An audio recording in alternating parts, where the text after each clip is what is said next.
আজকে আমি Siliguri boys school থেকে আমার নাতিকে ভর্তি করে নিয়ে ওখানে বইয়ের ব্যাগ নিয়ে আজকে স্কুল থেকে বই দিল, বই নিয়ে আমি বাড়ি এসেছিলাম। তো আমি ভ্যানাস মোড় থেকে নেমে চড়ে আইটি মোড়ে নামলাম।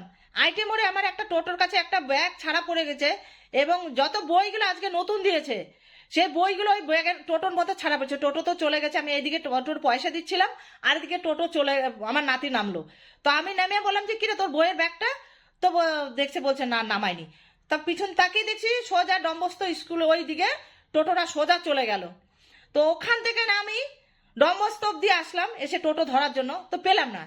নেমে আমি আবার এখন থেকে টোটো ধরলাম, সোজা চলে গেলাম শিলিগুড়ি বয়সে। শিলিগুড়ি স্যারদেরকে বললাম স্যার আমার একটা বইয়ের ব্যাগ এরকম নাতি হারাই ফেললো, আমার সামনে ব্যাগটা ছাড়া পড়ে গেছে। তো স্যার তো আমাকে বের করে দিল, বলে আর বই দেওয়া হবে না, আপনি যান। আমি ওখান থেকে চলে আসলাম আবার ভ্যানাস মোড়ে। ভ্যানাস মোড়ে এসে আমি স্যারদেরকে বললাম স্যার আমার একটা বইয়ের ব্যাগ হারা গেছে, এরকম বই আজকেই দিয়েছি স্কুল থেকে, তো কোনো টোটোওয়ালা যদি দিয়ে যায় স্যার আপনি এসে করবেন।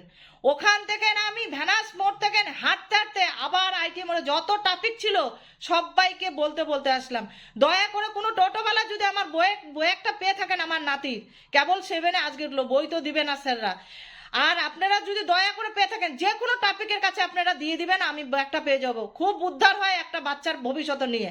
দয়া করে আপনারা আপনার বইয়ের ব্যাগটা দিবেন। যে টোটোওয়ালাদেরকে আমার অনুরোধ করে বলা হলো যে আমার বইয়ের ব্যাগটা আমার নাতির পড়াশোনার জন্য, বইগুলো না পেলে পড়াশোনা হবে না।